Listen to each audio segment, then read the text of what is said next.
केही पनि चल्दैन। यिनीहरू अलि यता फर्किन्छ होला।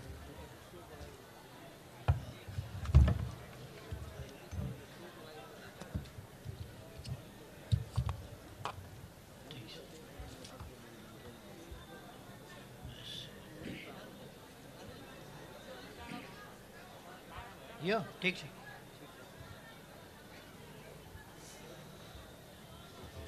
सम्पूर्ण उपस्थित आदरणीय दिदीबहिनी तथा दाजुभाइहरू सबैमा हार्दिक अभिवादन, नमस्कार। यस कार्यक्रमका अध्यक्ष महोदय, मञ्चमा आसीन प्रदेश नम्बर 1 र बागमती प्रदेशका प्रदेश प्रमुखज्यूहरू,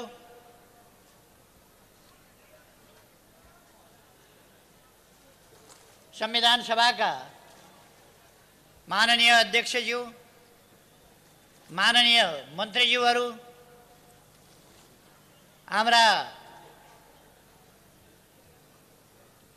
सुप्रसिद्ध, सुपरिचित, अत्यन्तै नेपाली जनताका मनमा रहेका आदरणीय कलाकार मदनकृष्ण श्रेष्ठ, हरिवंश आचार्य र सम्बन्धित सबै महानुभावहरू,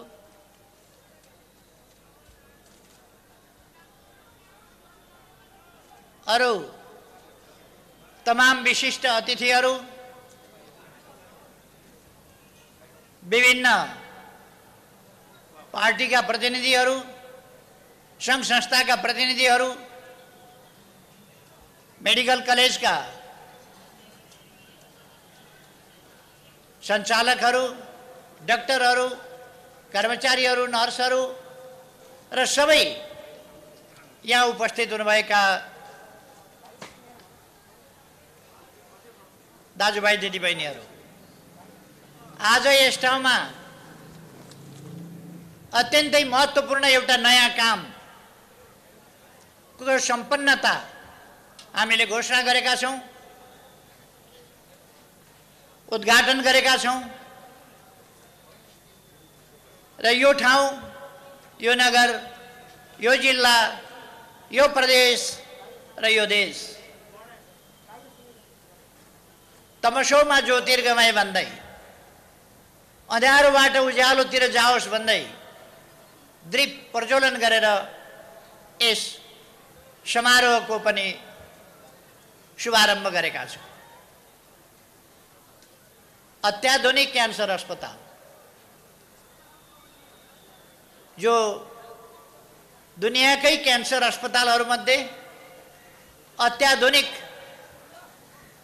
चिकित्सा उपकरणहरू, तिनलाई सही ढङ्गले प्रयोग गर्न सक्ने, सञ्चालन गर्न सक्ने, उपयोग गर्न सक्ने चिकित्सकहरू र त्यसमा सहयोग पुर्याउन सक्ने वेल ट्रेन्ड नर्सहरू, स्वास्थ्यकर्मीहरू समेत भएको सुविधा सम्पन्न यो अस्पताल यस ठाउँमा हुनु यस ठाउँका लागि गर्वको कुरा हो, खुसीको कुरा हो र यस ठाउँका लागि मात्रै होइन, यो देशकै लागि र यो देशका लागि मात्रै होइन, हाम्रो छिमेकी देशका लागि समेत अब विश्व स्तरको सुविधा सम्पन्न क्यान्सर हस्पिटल यस ठाउँमा भएको छ र यहाँ छिमेकका निकटका हाम्रा मित्र राष्ट्रका दाजुभाइ दिदीबहिनीहरूले पनि अन्यत्र जानु पर्दैन, यही उपचारमा आउन सक्नुहुन्छ। सबैलाई थाहा छ, नेपाल औषधोपचारको सम्बन्धमा,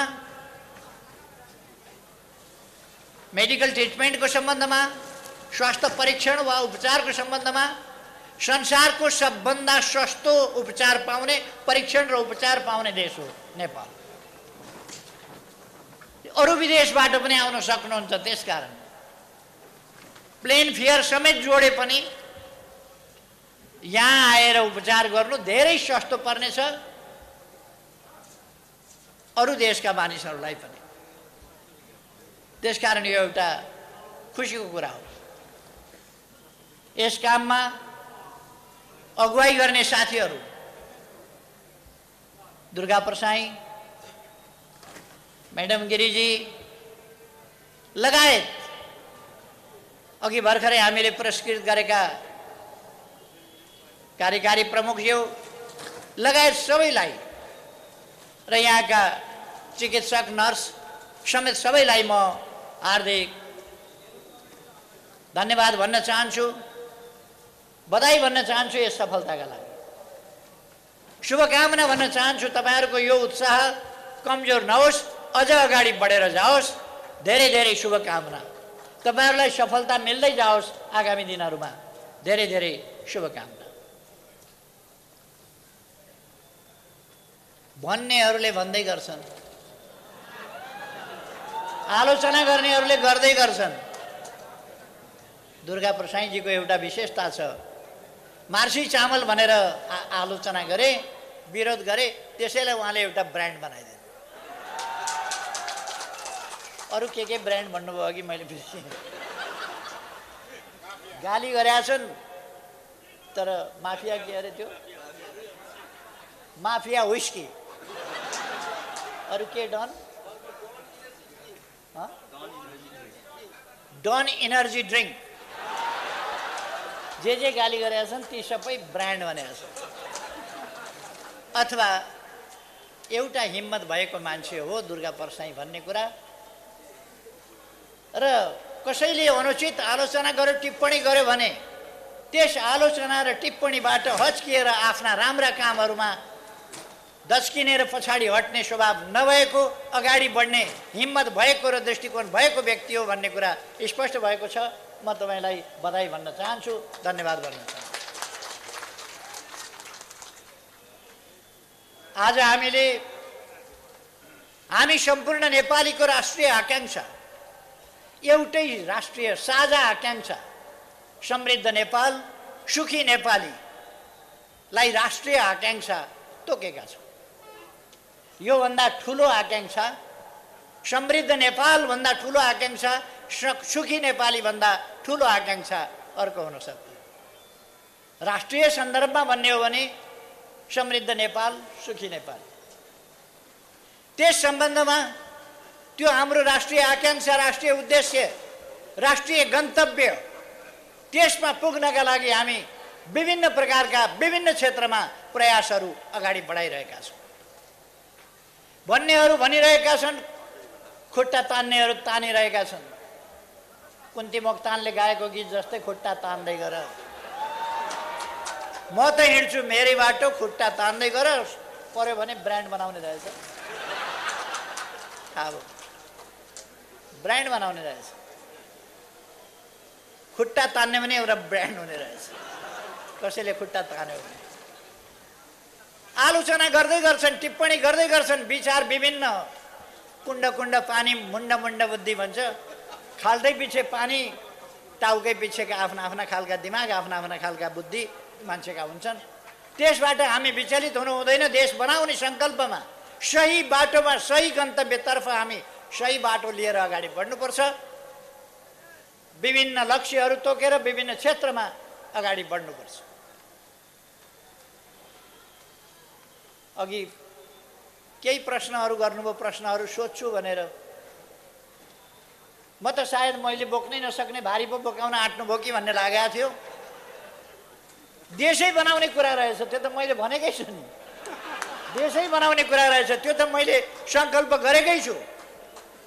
जस्तो तपाईले बीएनसी टिचिङ हस्पिटल भनेर लेख्नुभएको छ। अहिले तपाईको teaching hospital, BNC teaching hospital बनाउने काम अगाडि बढिसकेको कुरा खुदै दुर्गा प्रसाईजीलाई थाहा छ। यो काम अगाडि बढिसक्यो। अब यो मेडिकल, यो कलेज, यो अस्पताल मात्रै होइन, यो शिक्षण अस्पतालको रूपमा केही समयभित्रै शिक्षण अस्पतालको रूपमा यो अगाडि बढ्छ भन्ने कुरा हामीले प्रक्रिया अगाडि बढाइसकेका छौँ। यसको सम्बन्धन काठमाडौँ युनिभर्सिटीले दिँदैछ।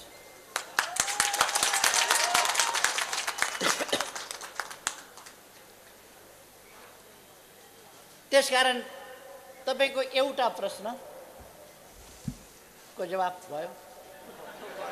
यो एउटा प्रश्नसँगै धेरैवटा प्रश्नको जवाब भइसकेको छ। यो एउटा प्रश्नसँगै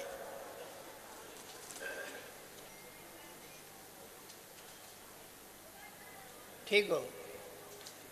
हाम्रो दक्षिणतिरबाट आउने बाटाको लाइन धसेको हुने समय अब धेरै लामो समय छैन, त्यो बाटो बराबरको हुने स्थिति हामी बनाउँछौँ। बरु यताबाट दक्षिणतिर लाग्ने बाटो चाहिँ बढी धसेको हुनेछ। त्यो बाटो त्यो काम हामी गर्नेछौँ। हाम्रो अहिलेको अभियान रोजगारीका अवसरहरू सिर्जना गर्ने कुरा धेरै भए, युवाहरूलाई विदेश भगाउने काम भए, स्वदेशमा रोजगारी गर्न नसक्ने, गाउँमा बस्न नसक्ने, गाउँमा अडिनै नपाउने, बस्नै नपाउने स्थितिहरू बने, देशमा रोजगारीका अवसरहरू नहुने स्थिति बने। जसरी युवाहरूको पङ्क्ति बढ्दो छ, रोजगारीका अवसरहरू भएका उद्योगहरू पनि सिद्ध्याउने काम भए। त्यस ठाउँमा अहिले हामी 7वटा प्रदेशमा 10 गतेदेखि अस्तिका दिन 16 गतेसम्ममा 7वटा प्रदेशमा हामीले कुनै प्रदेशमा 2% दरले ठुला ठुला औद्योगिक क्षेत्रहरू घोषणा गर्यौं। 10 गते मैले कञ्चनपुर जिल्लाको दैजीबाट सुरु गरेको, 16 गते यहाँ दमक र लखनपुर नगरपालिका गाउँपालिका, दमक नगरपालिका र लखनपुर गाउँपालिका, त्यसलाई जोड्ने पुल समेत तयार गरिसकेर पुलको पनि उद्घाटन गर्यौं। सँगसँगै नेपालको सबभन्दा ठुलो औद्योगिक क्षेत्र 2100 बिघामा फैलिएको औद्योगिक क्षेत्रको पनि हामीले शिलान्यास गर्यौं। अस्ति 16 गते मात्रै, अस्तिको दिन मात्रै। हामी विकासको काममा कसरी अगाडि बढेका छौं? अस्तिको दिनको मात्रै म घटना विवरण सुनाउँ। अस्तिका दिन 5वटा लामा लामा सडक पुलहरू मैले निर्माण गरिसकेर उद्घाटन गरेँ। यही झापा जिल्लाको, त्यो पनि एउटा मात्रै क्षेत्रमा, अरू क्षेत्रका त उद्घाटन गर्ने पाएको छैन। एउटा मात्रै क्षेत्रमा 5वटा पुल निर्माण भइसकेर उद्घाटन गरेँ र 31वटा सडक पुल शिलान्यास गरेँ अस्तिको दिन मात्रै। हिजो पोखरामा मैले रङ्गशालाको स्थिति हेरेर छिटै नै रङ्गशालालाई अगाडि बढाउनका लागि निर्देशन पनि दिएँ र त्यहाँ अब धनुवाणको क्षेत्र, पौडीको क्षेत्र, आर्चरिया स्विमिङ पुल यिनीहरू निर्माण गर्ने सन्दर्भमा निर्देशनहरू दिएँ। त्यहाँ पोखरा गण्डकी प्रदेशकै राजधानी स्थित पोखरामा एउटा गण्डकी प्रदेश प्रशिक्षण केन्द्र, भव्य महलको प्रशिक्षण केन्द्रको शिलान्यास पनि। आज अघि भर्खर 37वटा नयाँ बनेका घरबार विहीन, जमिन विहीन, छाप्रा नभएका मान्छेहरूलाई 37वटा घर भर्खरै हस्तान्तरण गरेर म यस कार्यक्रममा आएको छु। 37वटा घर यसै ठाउँमा अघि भर्खर हस्तान्तरण गरिए। सयौं घरहरू यसै आर्थिक वर्षभित्र यस नगरपालिकामा तयार हुँदैछन्। एवं रीतले अरू ठाउँहरूमा पनि हामी वितरण गर्दैछौँ। अब यसभन्दा पछि उर्लाबारीमा ठ्याक्कै यस जिल्लाको सिमाना कट्ने बित्तिकै उर्लाबारीमा हामी सन्थाल बस्तीको, एकीकृत सन्थाल बस्तीको शिलान्यास गर्न जाँदैछौँ र केही समयभित्रै, केही महिनाभित्र ती बस्तीहरू तयार गरिसकेर उद्घाटन पनि हामी गर्नेछौँ। आलोचना गर्नेहरूले गर्दै गर्छन्, केही भएन भन्नेहरू। लक्ष्मीप्रसाद देवकोटाले एक ठाउँमा भनेका छन्, दर्शन किन्तु कहीँ दिँदैन, चर्म चक्षुले कानामा। नदेख्न खोजेपछि केही गरे पनि मान्छेले देख्दैन। बीएनसी हस्पिटल बनेको पनि देख्दैन, आलोचना गर्छ उसले। यहाँ मेडिकल कलेज चल्छ भनेर कोही अनसन बस्न तयार हुन्छ, कसैलाई अनसन बसाउन बल गरिन्छ। हामीलाई अस्पतालहरू चाहिएको छ, मेडिकल हब बनाउनु परेको छ।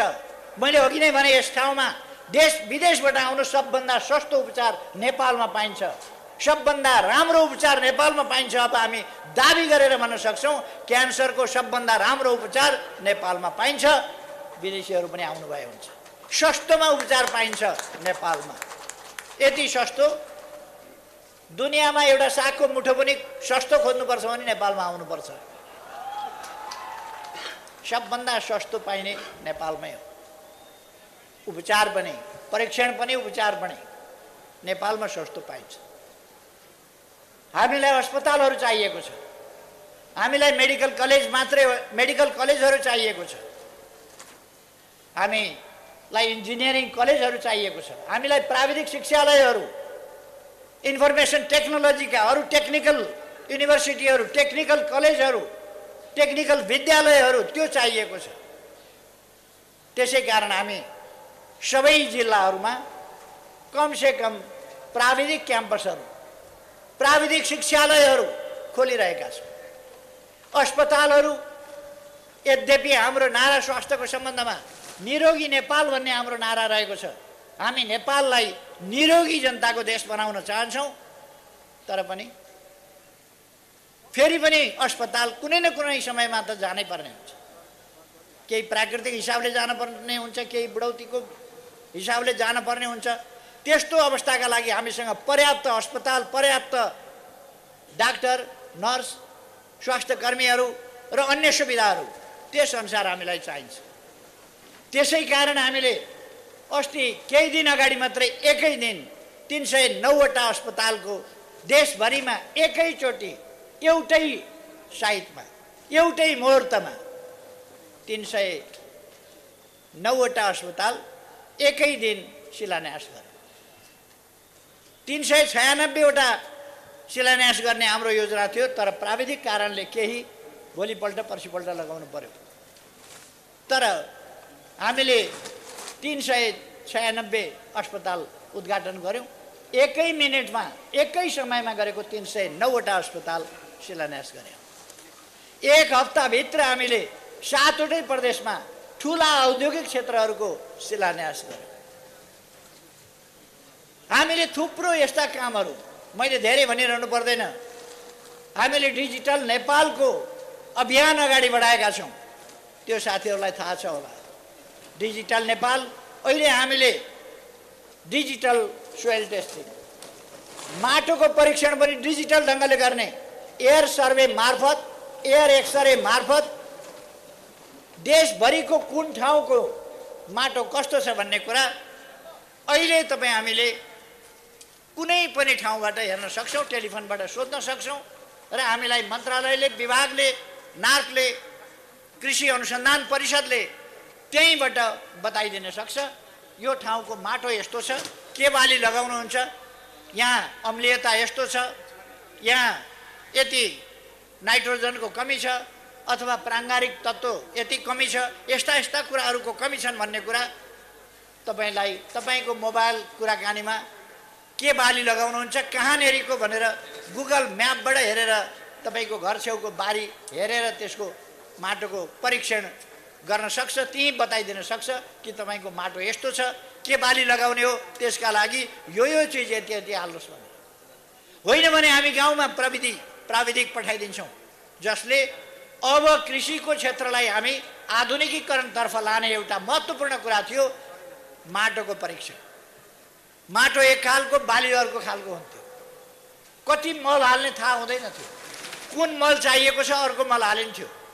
मल भनेपछि सबै एकै खालले बुझ्ने त्यो चलन थियो। त्यसलाई तोडेर कुन चिजका लागि कति मल, त्यो हामीले प्रबन्ध गरेका छौँ। त्यसका लागि माटोको परीक्षण गरेका छौँ। माटोको परीक्षण अब हरेक ठाउँबाट किसानले आफै किसानले जान्न सक्दछ। विभिन्न क्षेत्रमा हामीहरूले विकास गरेका छौँ। शिक्षा क्षेत्रमा त्यसै गरी फड्को मारेका छौँ हामीले। अब विद्यार्थीहरूलाई कम्प्युटर र ल्यापटपहरू पठाएर विद्यालयमा हामी आधुनिक प्रविधिबाट काठमाडौँका राम्रा शिक्षण विधि भएका वा क्षमता भएका विद्यालयबाट गाउँका विद्यालयमा सोझै पढाइ गर्न सक्छौँ। यस खालको प्रविधि हामीले गरेका छौँ। नागरिक एप्स निर्माण गरेर डिजिटल नेपालको सपनालाई साकार पार्ने बाटोमा हामी धेरै अगाडि बढिरहेका छौँ। अप्टिकल फाइबर बिछाउने, 4G सबै जिल्लामा तुरुन्तै पुर्याउने लगायतका कामहरू हामी सफलताका साथ अगाडि बढाइरहेका छौँ। हाम्रो कलाकार हरिवंशजीले भन्नुभयो जस्तै अब हाम्रा बाटाहरू बनाएको 1 महिनामा उक्किने बाटा होइन, पक्की बाटो बनाउँछौँ हामी। पक्की बाटो अलकत्रा यसो छर्किने भयो। अब पक्की बाटो बनाउँछौँ हामी, जसलाई पिच पक्की बाटो भनिन्छ। किनभने हामीलाई देखाउनु छैन, देखाएर के बाटो अरे के बनाएको के बन्छ अरे, पिच रोड बनाएको घिच रोड हुने, पिच रोडलाई अब घिच रोड हुन दिँदैनौँ हामी। हामी पिच रोडलाई पिच रोड नै बनाएर छोड्छौँ र त्यो नभत्किने गरी बनाउँछौँ। नभत्किने भनेर सधैँ नभत्किने त हुँदैन, तर 20-30 वर्षपछि त बेग्लै कुरा हो। म नै बुढो भइसकेँ हेर्दा हेर्दै, अब फरक त परिहाल्दैन रहेछ। बुढो हुन थाल्यो, म त बुढो भइसकेको छैन, मेरो बुवा चाहिँ अलिक बुढो हुन थाल्यो। खैर कहिल्यै केही नहुने त केही पनि हुँदैन। यी बिल्डिङहरू पनि पछि पुराना हुन्छन्, फेरि अर्का बिल्डिङ बनाउनुपर्छ, तर पछिको कुरा हो। अहिले हामी राम्रा पक्की स्थायी खालका संरचनाहरू निर्माण गर्छौँ। हाम्रो देश भर्खरै भूकम्पबाट पीडित भएर पीडा भोगेर आएको छ। त्यसकारण अबका हाम्रा संरचनाहरू हामी भूकम्प प्रतिरोधक स्तरमा बनाउँछौँ। त्यो काम हामीले गरिरहेका छौँ। भूकम्पबाट भएका क्षतिहरूको पुनर्निर्माण, 2 लाख जनतालाई हामीले केही पनि नभएका, घर नभएका, केही पनि नभएका, जमिन पनि नभएका,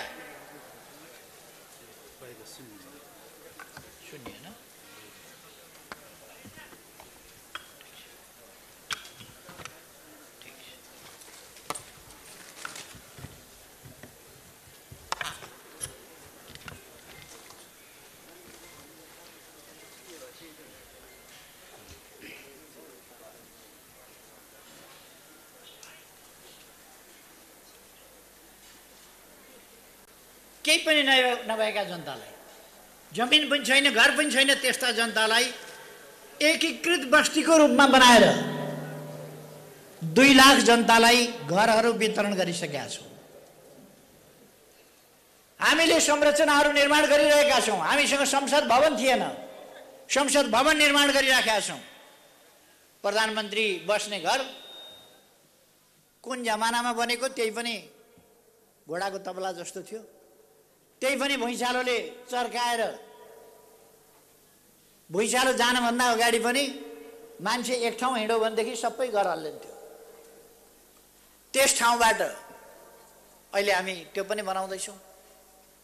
अरू विभिन्न संरचनाहरू तपाईँहरूले सुन्नुभएको छ। रानी पोखरी उद्घाटन भइसक्यो, धरहरा तयार हुन लागिसक्यो, अब धरहरा उद्घाटन गर्दैछौँ। अनि यस्ता थुप्रै कामहरू, 7 लाख घरहरू हामीले वितरण गरेका छौँ। भत्किएका घरहरूलाई पुनर्निर्माण गरेर जनतालाई, गरिब जनतालाई वितरण गरेका छौँ। हाम्रा पुराना मठ मन्दिरहरूको जीर्णोद्धार गरेका छौँ। एकतिर मात्रै हामीले ध्यान दिएको छैन, हाम्रो ध्यान विकासका सम्पूर्ण क्षेत्रहरूमा गएको छ। त्यसकारण म दाजुभाइ दिदीबहिनीहरूलाई भन्न चाहन्छु, हाम्रो उद्देश्य समृद्ध नेपाल, सुखी नेपाली हो। हामीलाई अरू कुरामा बहकिनु छैन, हामीलाई बाटो बिराउनु छैन, हामीलाई गलत बाटो हिँड्नु छैन। हामी राज्यको ढिकुटीबाट आफूले लिने खालका दुष्कर्मतिर हामीलाई प्रवृत्त हुनु छैन। हामी देशलाई समृद्ध बनाउने, जनतालाई समृद्ध र सुखी बनाउने त्यस काममा लागेका छौँ। यी दुईटा शब्दावलीहरूभित्र, यी लघु वाक्यहरूभित्र समृद्ध नेपाल, सुखी नेपालीका चारवटा शब्दहरूभित्र राष्ट्र निर्माणको एउटा विशाल दर्शन लुकेको छ। आज बिहान काठमाडौँमा मैले वन उपभोक्ता महासंघको परिषदको बैठकको उद्घाटन गरिरहेका थिए। त्यहाँ मैले वातावरणको सम्बन्धमा, वनको सम्बन्धमा, वनको सुरक्षाको सम्बन्धमा, त्यसको विस्तारको सम्बन्धमा, त्यसको सदुपयोगको सम्बन्धमा, त्यसको महत्त्वको सम्बन्धमा त्यहाँनेर बोलिरहेका थिए। त्यस सम्बन्धमा हाम्रो ध्यान छ। हाम्रो देशले 45% वन क्षेत्रको योगदान गरेको छ। दुनियाँका सबै देशले त्यस्तो गर्न सक्दैनन्, कसैले गर्न पाउँदैनन्, अवसरै छैन। किनभने त्यस्तो वन क्षेत्र उब्जाउने प्रकृति नै उनीहरूसँग छैन। कतिसँग प्रकृति भए पनि त्यस्तो गर्ने उनीहरू कहाँ सम्भावना छैन। तर हामीले 17% हिमाल, 45% वन गरेर 62% वातावरणका लागि, वातावरण परिवर्तनलाई रोक्नका लागि, कार्बन उत्सर्जनलाई न्यूनीकरण गर्नका लागि र वातावरणलाई, इकोसिस्टमलाई, यसलाई राम्रो बनाउनका लागि, त्यसका लागि काम गरिरहेका छौँ। त्यो कुरा मैले त्यहाँ बताएँ। हामी हरेक क्षेत्रमा मानव अधिकारको क्षेत्रमा हामी सतहमा नारा लगाएर कुदेका छैनौँ। हामीले जगदेखि मानव अधिकारको रक्षा जगबाट गरेका छौँ। अब सडक बालबालिका नेपालमा देखिने छैनन्, किनभने जनताको सरकार छ। जनताको सरकार भनेको जनतालाई अलपत्र हुन दिने होइन। त्यसकारण खाते भन्ने हाम्रा बालबालिकाले, हाम्रा सन्तानले, हाम्रा छोराछोरीहरूले, हाम्रा नाति नातिनीहरूले खाते भन्ने अपमान सहेर हिँड्नु पर्थ्यो। यो 3 वर्षमा हामीले खाते भन्ने अपमान हाम्रा बालबालिकालाई सहन नपरोस् भनेर सम्पूर्ण बालबालिकाको व्यवस्था गर्ने नीति लिएका छौँ। र अब सडकमा बालबालिका छैनन्। छन् भने सरकारलाई जिम्मा लगाउनुहोस्। म तपाईँहरूलाई आग्रह गर्न चाहन्छु, सरकारलाई जिम्मा लगाउनुहोस्। सरकारले व्यवस्था गर्छ। खाते भनिएर, सडक बालबालिका भनिएर अभिभावकविहीन भएर कोही पनि बस्दैन यस देशमा। अभिभावकविहीनहरूका लागि सरकार अभिभावक छ। शहरहरूमा, ठुला शहरहरूमा, खास गरी काठमाडौँ जस्ता शहरमा सडकका पेटीमा जिङ्गिङ कपाल भएका, कहिलेदेखि नकोरेका, कहिलेदेखि ननुहाएका, कपडा लाउन नपाएका, बोरा ओढेर सुतेका, हिउँदमा पनि कठाङ्ग्रिएका, कुकुर साथी लिएर सुतेका, त्यस्ता मानिसहरू, सडक मानिसहरू, सहयोगापेक्षी मानिसहरू भरमार देखिन्थे। अहिले ती सबैको हामीले विभिन्न सङ्घ संस्थाहरूसँग मिलेर उनीहरूलाई पनि प्रेरित गरेर त्यस्तो सडक मानवहरूको व्यवस्था गरेका छौँ। अब सडकमा सडक मानव भन्ने चिज नेपालमा छैन, हुँदैन। हामीले देशव्यापी रूपमा पनि खोजी गर्ने अभियान सञ्चालन गर्यौँ र त्यस अभियानबाट अब सडक मानव भन्ने कुरा छैन।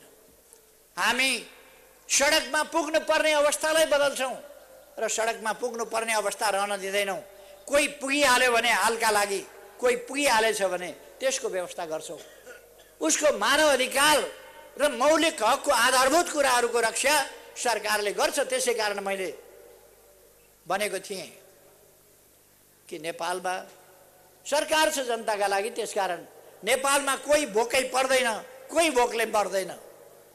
त्यो हामी व्यवहारमा गरिरहेका छौँ। तपाईँहरूले यस्तो सरकार कहिले देख्नुभएको थियो? फुसका छाना अब कहीँ रहन नदिने, खरका छाना रहन नदिने, देशभरि कम्तीमा टिनका छाना हालिन्छ, फुसका छानाहरू हटाइन्छ। म स्थानीय पालिकाहरूलाई भन्न चाहन्छु, तपाईँहरूलाई जति जस्ता पाता चाहिन्छ सरकार दिन तयार छ। तपाईँहरू लिनुहोस् र फुसका छानाहरू विस्थापित गर्नुहोस्। फुसका छाना नराख्नुहोस्। जनता आवास कार्यक्रम मार्फत हामी धेरै हजार घरहरू हरेक वर्ष गरिब जनतालाई निर्माण गरेर वितरण गरिरहेका छौँ।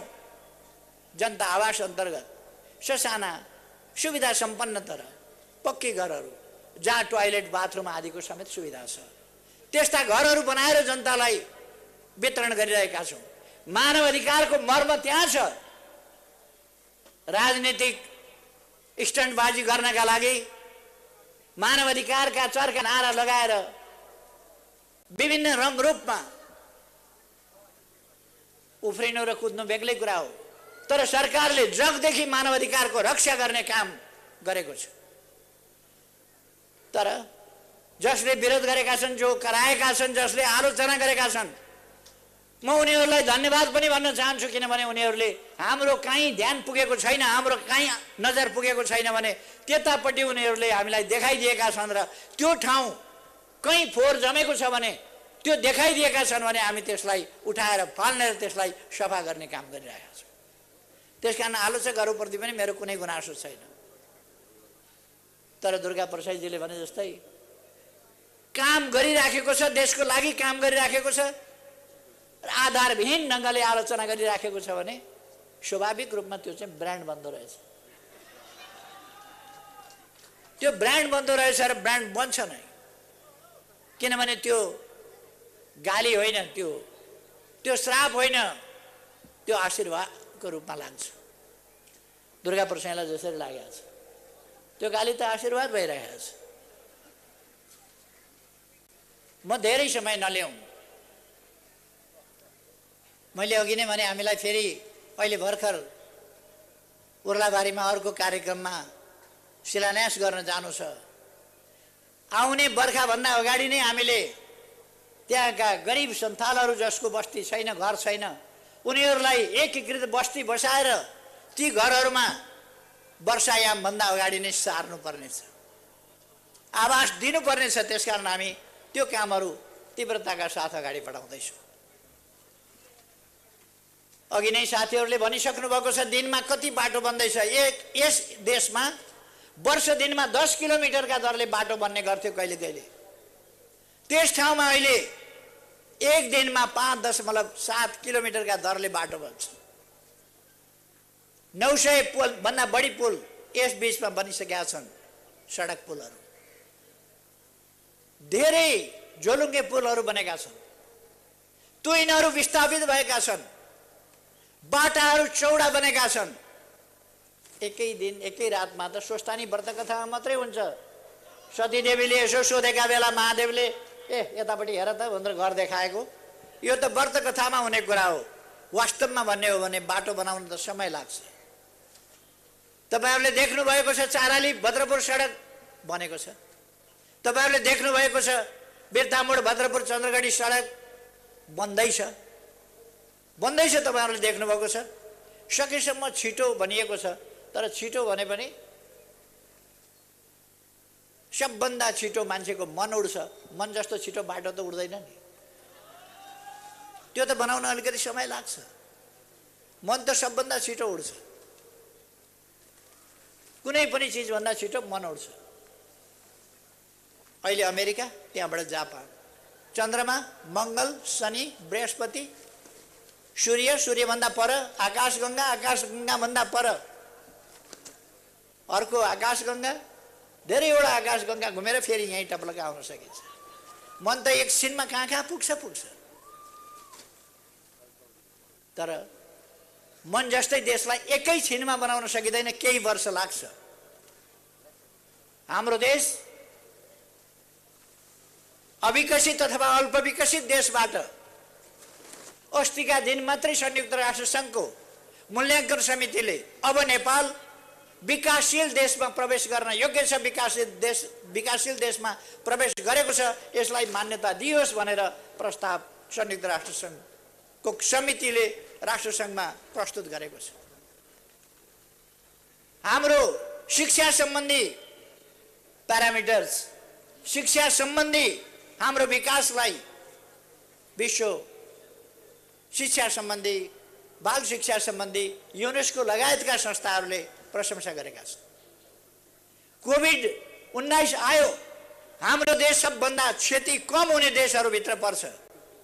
हामीले खोप बनाएका छैनौँ, तर खोप बनाउने देशहरूमा जति बेला सुरु भयो त्यति बेलै हामीले पनि सुरु गरेका छौँ खोपको काम। खोप धमाधम भइरहेको छ, तपाईँहरूलाई थाहा छ, खोप धमाधम भइरहेको छ। कमभन्दा कम क्षति भएको छ नेपालमा। सरकारले सतर्कता अपनाएको छ, जनतालाई आह्वान गरेको छ, मार्गदर्शन गरेको छ। कुरा उडाउनेले त उडाउँछन्,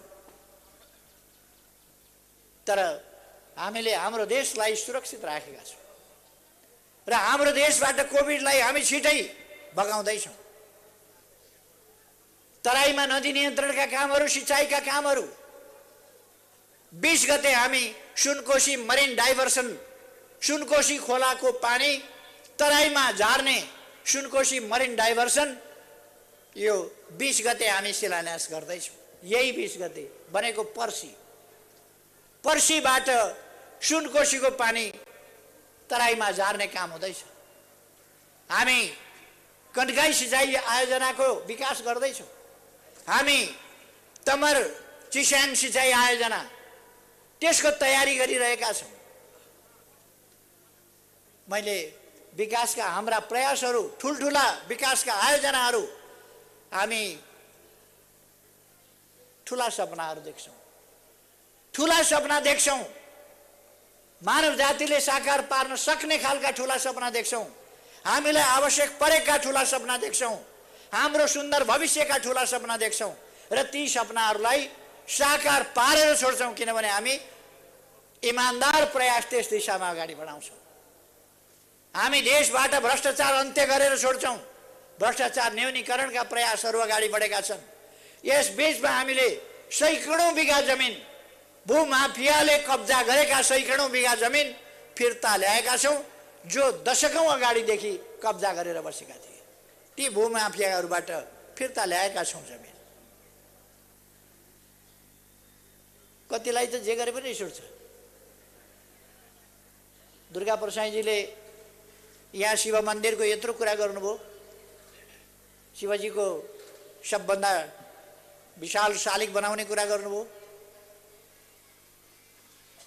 छिटो बनाऊ, शिलान्यास गर्नुपर्छ भने नि आउँछु, उद्घाटन गर्न पनि आउँछु। अब अरू त मैले के गर्नु। तर पशुपतिमा सुनको जलारी चढायो भने पनि आलोचना गर्ने मान्छेहरू पनि छन्। नेपालीहरूको आस्थाको केन्द्र हो त्यो, थुप्रै हिन्दूहरूको आस्थाको केन्द्र हो र त्यसमा पनि सनातन धर्मवाला, आदि योग गुरु, आदि योगी, शैव्य दर्शन सबभन्दा पुरानो दर्शन विश्वको, सभ्यताको सुरुवात भएको शिवबाट, सङ्गीतको सुरुवात शिवबाट, नृत्यको सुरुवात शिवबाट, योगको सुरुवात शिवबाट, ध्यान तप हठ योगको सुरुवात शिवबाट। अनि त्यस्तो नेपाली जनताले मानेको आराध्य देवलाई चाँदीको उहिले कुन जमानामा कसले बनाइदिएको रहेछ, त्यो खिँदा खिँदा खिँदा खिँदा सिद्धियो। पाप्रो मात्रै छ। त्यो ठाउँमा 108 किलो सुनको जलारी दिइयो। कसैलाई भ्रष्टाचार गरेर दिया त होइन नि, पशुपतिनाथलाई दिएको। मैले मेरो श्रीमतीलाई कुण्डली झुम्की बुलाकी के जाति हालिदिएको होइन सुनको, शिवजीलाई दिएको 108 किलो। त्यसमा पनि आलोचना गर्छन् मान्छे, गर्नेले गर्दै गर्छन्। हामीले लुम्बिनी अन्तर्राष्ट्रिय एयरपोर्ट अब तयार हुन लागेको छ। लुम्बिनीमा हामीले सभा गर्न जाँदा सभा गर्ने ठाउँै थिएन। विदेशीहरू बोलाएको थियो, अन्तर्राष्ट्रिय सम्मेलन भनेको थियो लुम्बिनीमा। भरे त जुत्ता हिलोमै अड्किने, घुँडासम्म सुरुवाल हेर्नै नहुने, त्यस्तो हिलोमा पो पर्यो। अनि मैले भने 2 वर्षभित्र 5000 क्षमताको ध्यान केन्द्र सभागृह बनाउँछु। त्यति बेला त मलाई निकालिहाल्यो फेरि। यसले त देश बनाउने भयो, यसलाई त रोक्नुपर्छ, यसले त देशलाई माथि उठाउने भयो, हटाउनुपर्छ भनेर हटाए। तर नेपाली जनताप्रति म आभारी छु, ऋणी छु, कृतज्ञ छु। उहाँहरूले मलाई फेरि प्रधानमन्त्रीमा ल्याउनु।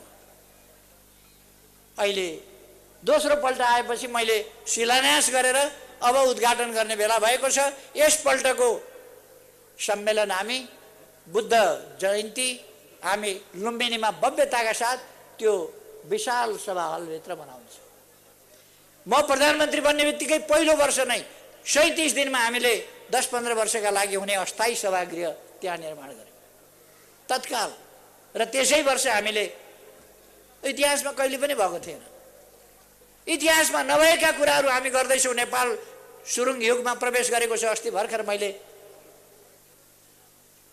थानकोट नौबिसे सुरुङ मार्ग हेरेँ, त्यसको धमाधम खन्ने कार्य भइरहेको छ सुरुङ मार्ग। अब काठमाडौँबाट नौबिसे जाँदा, नौबिसेबाट काठमाडौँ आउँदा घुम्दै घुम्दै कतै गाडी पल्टेला कि डिलबाट भन्ने डर मानिकन आउनुपर्ने छैन। एउटा गीत मैले सुनेको थिएँ, काठमाडौँबाट चढ्यो, काठमाडौँबाट पस्यो, हिटौडामा फुत्त भनेर एउटा गीत निकालेको थिएँ। त्यस्तै नौबिसेबाट पस्यो, काठमाडौँमा फुत्त, काठमाडौँबाट पस्यो, नौबिसेमा फुत्त। त्यो हामी सुरुङ मार्गमा प्रवेश गरेका छौँ। बाटाहरू चौडा हुँदैछन्, राजमार्ग चौडा हुँदैछ, तपाईँहरूलाई थाहा होला। केही दिनभित्र हामी पूर्व पश्चिम रेल मार्गको यहाँबाट शिलान्यास गरेर काम शुभारम्भ गर्दैछौँ। ठुला काम गर्ने हाम्रो सानै काम, आफ्नै घर परिवार, आफ्नै छोराछोरी मात्रै त जसले पनि हेरेकै छन्। हामी ठुला काम गर्ने हो, देश बनाउने, देशलाई आधुनिक देश बनाउने। हवाई मैदानहरू, यो भद्रपुर हवाई मैदान म प्रधानमन्त्री भएपछि राति पनि उड्ने भएको छ। विराटनगर 12वटा हवाई मैदानहरू अहिले राति पनि उड्छन्। धनगढी, जनकपुर लगायतका मैदानहरू, सुर्खेत, सिमरा, यी सबै राति उड्ने बनाइएको छ। पोखरा विमानस्थल क्षेत्रीय स्तरमा अन्तर्राष्ट्रिय विमानस्थल बन्दैछ। ठाउँको अभावमा त्यो 2500 मिटरको रनवे मात्रै भएको भन्दैछ, किनभने त्यहाँ त्योभन्दा बढी विस्तार गर्ने ठाउँ छैन। तर अनेक क्षेत्रमा हामी युगान्तकारी काम गर्दैछौँ, एउटा नयाँ युगको थालनी गर्दैछौँ। तसर्थ अस्ति मैले त्यो जब soil scanning, soil digital soil test, त्यसको उद्घाटन गरेँ, त्यस बेला मैले भने फेरि एउटा पुरानो जमाना, पुरानो युगको अन्त्य गरेर हामीले नयाँ युगको सुरुवात गरेका छौँ। तपाईँहरूलाई लाग्ला प्रधानमन्त्री त ढुक्कैले भाषण गरिरहेका छ, अदालतले त प्रतिनिधि सभा बिउतायो भने के भयो, के बिग्रियो र? ठिकै छ।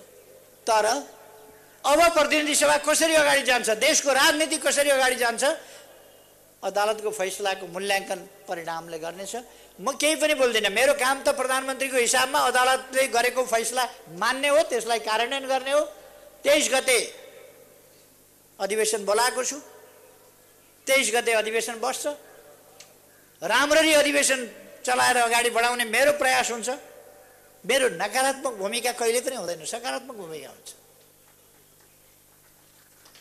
अब कति भन्छन् म मुद्दा लड्न गएको पनि छैन, म मुद्दा हाल्न गएको पनि छैन, यो पाऊँ त्यो पाऊँ भनेर। म राजनीति गर्ने मान्छे हो। म माग्न जाँदा, दरखास्त हाल्न जाँदा, निवेदन हाल्न जाँदा तपाईँहरू कहाँ आउँछु, नेपाली जनताका बिचमा जान्छु, दाजुभाइ दिदीबहिनीका बिचमा जान्छु कि म माथि अन्याय भयो, तपाईँहरूले न्याय दिनुहोस् भनेर। तपाईँहरूले न्याय दिनुभएको छ। अस्तिका दिन बोल्दाखेरि मैले भने अहिले पनि मलाई कसैले हटाउन सक्छ भने हटाओस्, तर सजिलो छैन, सजिलो छैन। हटाउन सक्छ भने हटाओस्, खुसी साथ हट्छु। तर आउँदो चुनावमा अहिले नै भन्न चाहन्छु, कसैले हटाउन सक्छ भने हटाओस्। 1.5 वर्ष 2 वर्षपछि त चुनाव आइसक्छ। 2/3 का साथ फेरि सिंहदरबारमा फर्किन्छु। त्यो कुरा नेपाली जनतासँग म आग्रह गर्न चाहन्छु। किनभने यो देश बनाउनुपर्छ, यो देशलाई बिगार्न दिनु हुँदैन, यो देशलाई अलमलमा पर्न दिनु हुँदैन। हामीले जुन बाटो बनाएका छौँ त्यो बाटो अलमलिन दिनु हुँदैन, बिग्रिन दिनु हुँदैन, रोकिन दिनु हुँदैन, त्यहाँ तगारो लाउन दिनु हुँदैन। त्यस्ता तगाराहरू पन्छाएर अगाडि बढ्ने सामर्थ्य, त्यो चेतना हामी नेपाली जनताले राख्नुपर्छ र हाम्रा छिमेकीहरूसँग हामीले हाम्रो राष्ट्रिय हित, हाम्रो भूगोल, हाम्रो नक्सा, हाम्रो जमिन, हाम्रो स्वाधीनता, हाम्रो स्वाभिमान, हाम्रो राष्ट्रिय सम्प्रभुता र हाम्रा हितहरूलाई सुरक्षित राखेर हाम्रा छिमेकीहरूसँग मैत्रीपूर्ण सम्बन्ध बनाउने हो। नेपाली जनताले दुःख पाए कि पाउन्, जेसुकै होस्, अर्काका लागि कम्फर्टेबल सरकार होइन। नेपाली जनतालाई कम्फर्टेबल सरकार चाहियो, नेपाली जनतालाई सजिलो हुने सरकार चाहियो, नेपाली जनताका लागि काम गर्ने सरकार चाहियो, नेपाली जनताका लागि आवास दिने सरकार चाहियो, बाटो दिने सरकार चाहियो, खाने पानी दिने सरकार चाहियो, विद्यालय दिने सरकार चाहियो, बालबालिकालाई पाठ्य पुस्तक दिने सरकार चाहियो, गरिबका बालबालिका छन् भने पढाइदिने सरकार चाहियो।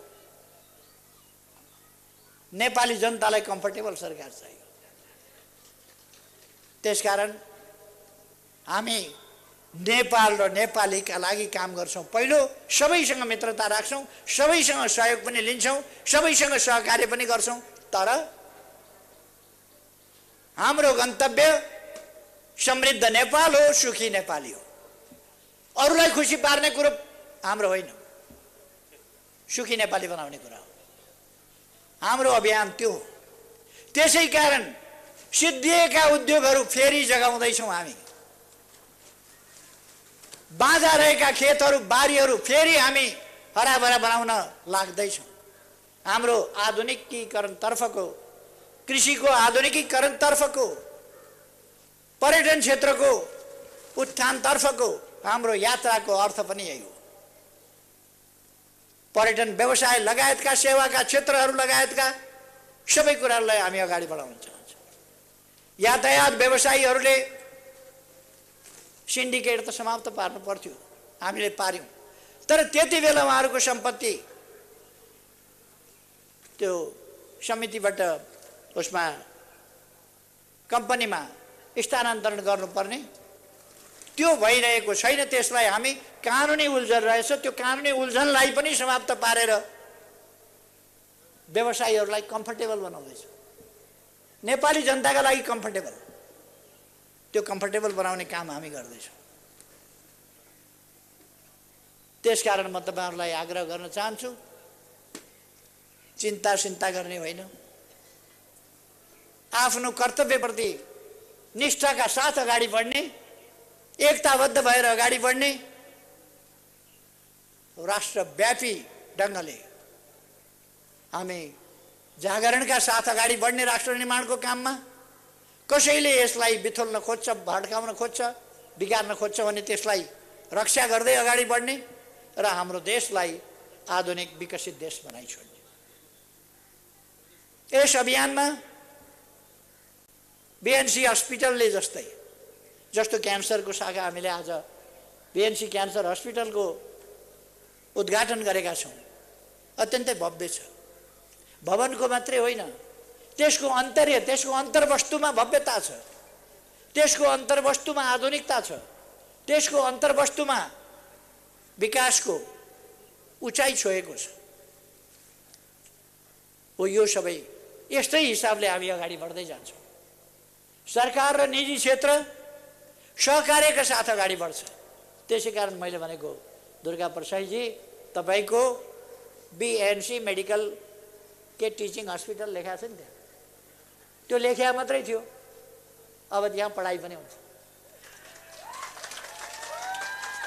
सरकार प्राइभेट सेक्टरलाई त्यसरी मद्दत गर्छ, सहयोग गर्छ।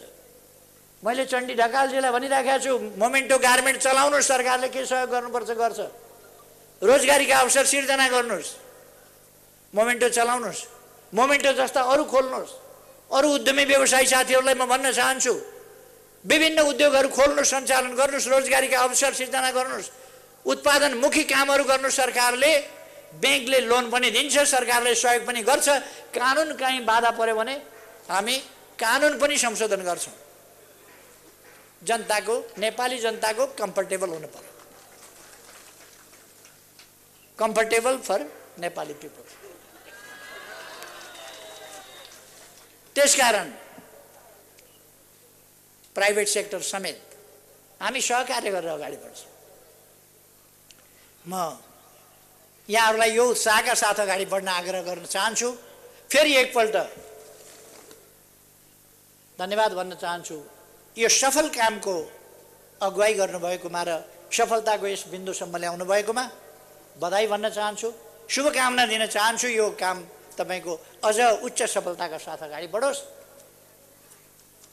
हामी सबैलाई यहाँ बोलाएकोमा सबैको तर्फबाट, सबैले त बोल्न पाइएको छैन, सबैको तर्फबाट बिएनसीलाई, दुर्गा प्रसाईजीलाई, म्याडम गिरीलाई धन्यवाद भन्न चाहन्छु। मलाई पनि यहाँ मौका दिनुभयो, धेरै धेरै धन्यवाद।